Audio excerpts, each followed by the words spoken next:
or afternoon, depending on where you're at, or evening even, I suppose.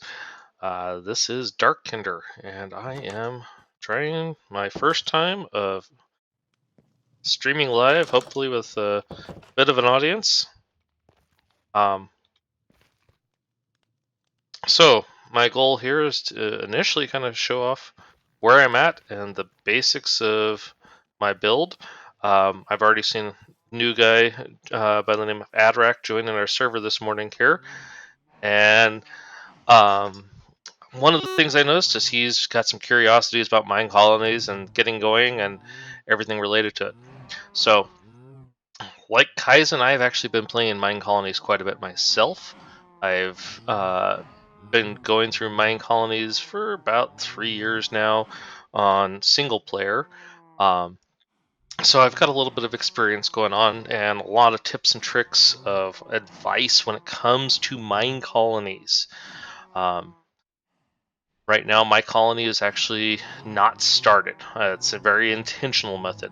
I've got areas laid out of where I plan to be building, and I've got the actual base camp started with a lot of my different supplies. And I was going to go ahead and give everybody a tour of my base camp for right now. Um, so, what you see here is a warped colony supply camp. I've already made some adjustments to it internally, but the external side is effectively the same as you would have when you actually place down your supply camp. If you haven't ever placed a supply camp before, if you're brand new to this, supply camps actually are probably your best starting resource. Um, Depending on which colony you're starting with, you may actually see um, that the different styles right off the bat are going to be present and give you an idea of what you could expect from the colony when you get going. It's not totally true at some supply camp, or most of the supply camps, but some of them. So, like the warped colony here, the warped colony supply camp. This one actually is very reminiscent of the style you will start seeing with the first and second tiers of buildings and kind of into the third tier. Most of the warped colony will have the warped wood. Obviously, will have basalt pillars.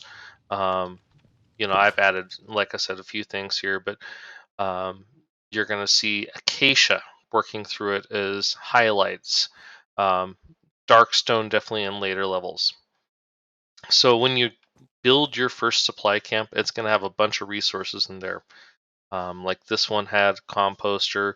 Actually, hidden under the hay was 2 blocks of gold, which is really handy to have. There some the racks. It actually had all 4 of those racks there set up.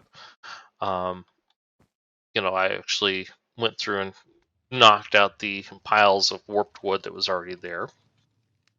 But that's kind of where some of those basics are. It gives you a nice little room here that's tucked in, hidden, easy to hide in. Um, so, if you're new to mine colonies in general, one of the things that's going to be on those racks or somewhere in a chest inside of any supply camp will be the build tool. That's this guy right here. And you'll also find a town hall that will be given to you, which is this guy right here. Um, you need your build tool to build anything. And there are certain things that you pretty much need to plan and put slot into your mandatory build it first category. Um, One of them, actually, I don't have in my inventory at the moment here, is the farm. Really boils down to I also don't have the restaurant in my inventory. There are certain things that are necessities when you're actually working with mine colonies that you need to plan to have right off the bat. Need to plan to have a builder's hut. Even before you place your town hall or right as you build it, um, you don't want to activate your colonists without a builder's hut ready to go. You need a builder's hut to do anything. Uh, you won't be able to build any buildings at all. Um, After you build your builder's hut, I would heavily recommend uh, within the choice of 4 things.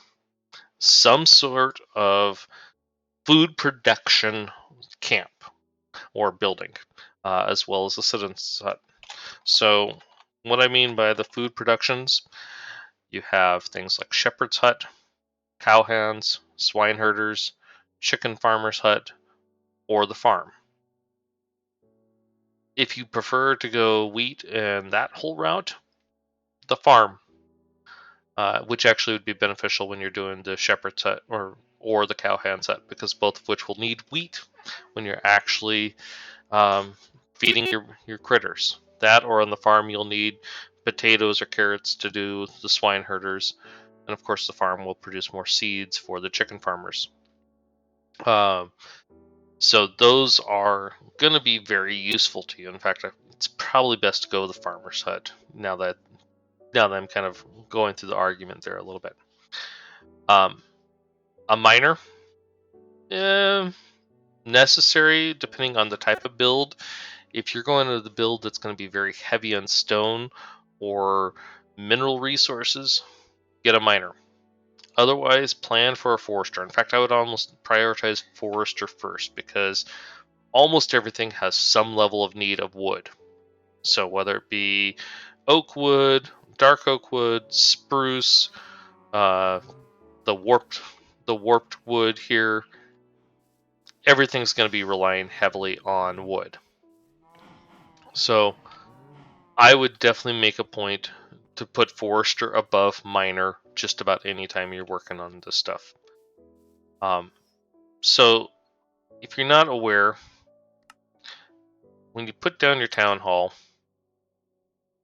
take a time to actually look at the town hall at its top tier. Find out what its bounding box is, and get a good look at it there. You know, the town hall itself is going to be, not necessarily the most critical building at first. In fact, it's probably a tertiary building when you get going. You're going to want to get your builder's hut. That's the automatic, but resource based huts, or citizens huts, those are going to be your primaries to be looking at. With most builds, you could get away with leaving your town hall completely unbuilt until most everything else is started to go in. It's not really a necessary. It's nice to have, but it's not a necessary. If you're working with some of the different decorations, those could come much later, but they're nice to go ahead and get going now. So, build a building or two. Get a basic city going. Throw some decorations out. One of the best decorations to be looking at, even if you're just mapping out a basics, is the roads. So they've got rail type decorations. If you've been watching Kaizen's video, he's been putting together what he plans for his roads. In upcoming Twitch streams, I intend to actually go over creating custom ones, so you could actually have your builder building your own customs. So that's going to be a big thing. But for right now, does anybody have any questions so far in relation to some of the stuff I'm talking about? I know that that's kind of our goal here is to start showing people more of how to do things in mine colonies. And part of my reasoning, like I say here, for not building my colony yet, there's a couple different reasons. A, I want to go for a more custom build style. So if I can do it, I'm holding off so I can. If not, I'll probably be going for the warped ones, and I will need a lot more resources. By a lot more, we'll just take a quick look here at the warped colony level 1 town hall. So something you'll notice is it has a massive bounding box that is actually all underground. That's because it requires a lot of netherrack. Most of this is all solid netherrack right in here. This is a big solid base. This entire warped colony is actually designed to be built in the nether. So as you're going there, hello Adarak, I do see you've joined me now. Um, do you hear me pretty well?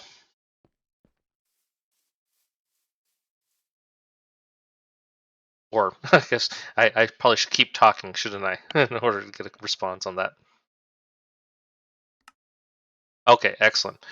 So, since you're just now joining here, one of the big things I was kind of going over is some of the basics on mine colonies. I noticed that you're brand new, for example, and so you've got some questions related to this. This may be a great time to go ahead and ask some of them because um, I've I've been playing mine colonies on single player for about 3 years myself.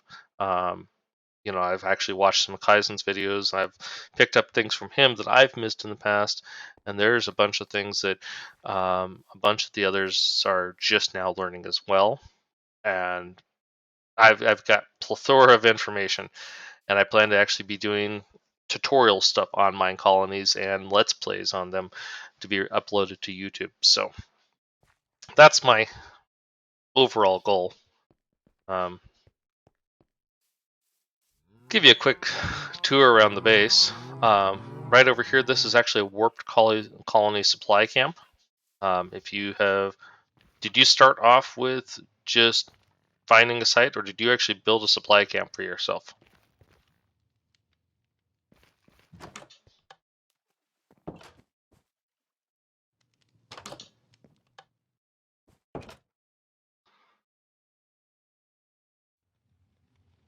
Oh, come on. Want to sleep. Want night to go away. So this is kind of a quick tour. I've actually got a bunch of machines and automation set up around my place. I've got a couple machines for bees, one here for honeycomb, one for honey. And of course, I've been building honey blocks as I go, uh, and a few honeycomb blocks. Cactus, because I like to have a nice source for all sorts of different dyes.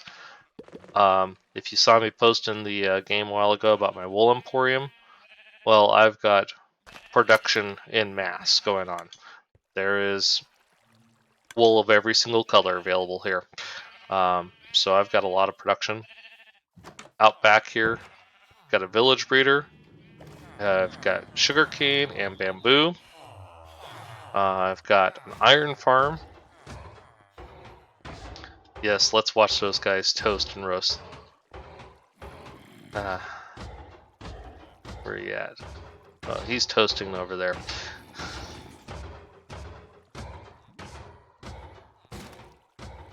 Yes, so you could change the appearance yourself, or you could always opt to have your builder rebuild it in a different pattern and style.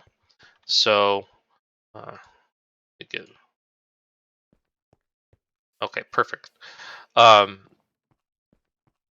so one of the things that you could do, for example, if you decide after you're looking at everything, you wanted to do the builder, let's say you chose the warped one, and you really decided you don't like the warped look, or you want to go for a different theme.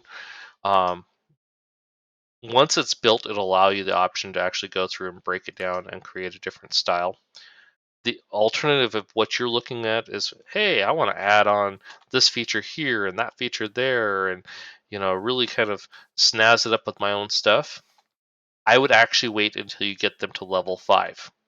So the reason is as you go through and these buildings level up, your builder is going to tear apart any extra things you've done on this building. So if you chose to replace all these windows here, um, let's go with level 4. So at level 4, if you replace these with stained glass instead, For level 5, he's going to take out all that stained glass and put back in clear glass. So any things you make for a change within this bounds here, they'll tear apart until it's level 5, at which point you're not going to be worrying about it anymore, because that's going to be the last level for it. Does that make sense?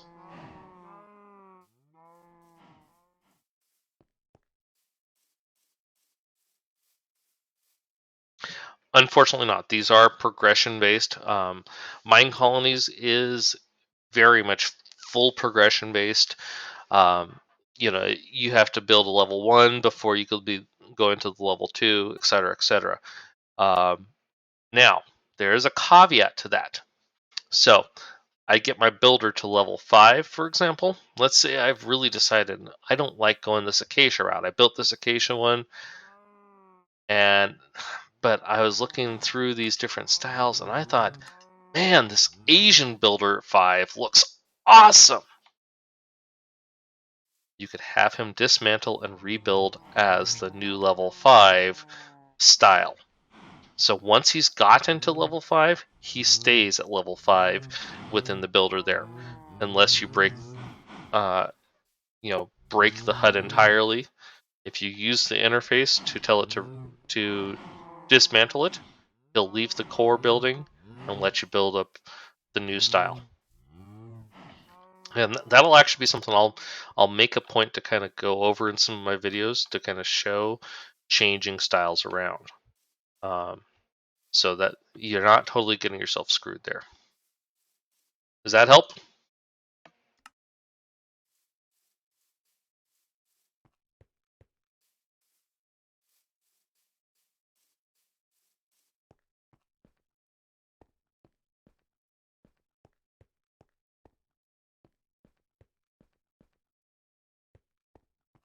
All right. So one of the things, and you will, I've just kind of touch on it real quick here. Custom schematics. You can actually build custom variations. Now there are certain limitations here, like this is a variation of the fortress. It's a warped fortress that I am working on. I'm actually working through it, and it's pretty much a clone of the fortress build style with some variations in there, minor right now. You can't use those to replace your town hall exactly yet. They have to be uploaded to the server, and so um, I could go through and I could have this effectively as a decoration, but I could not actually have this as the functional town hall. And that's because of it not being uploaded to the server as a town hall. Now, if I'm able to upload all of these as a full-fledged, um, schematic theme within the server there, then I could actually have these shared with everybody else. Right now, I can build it as a decoration only for myself. But these are some of the things I like to do is actually go through and actually create custom styles. I've been working on an arcology one for a while. It's kind of in the same vein as a fortress. The fortress builds become one big massive block build. They take up about 14 chunks when done. Meanwhile, something like the warped colony itself is kind of designed to spread out. My arcology is designed to be kind of more of a tower, and it's built with that theme in mind. But I'm actually going to go ahead and wrap this up here because the server is going to be restarting any minute now, and I was primarily doing this as my second dry run test run, I guess you could call it. Hopefully the video recorded and will be available for people to view again afterwards. So thank you for joining me here, Adric.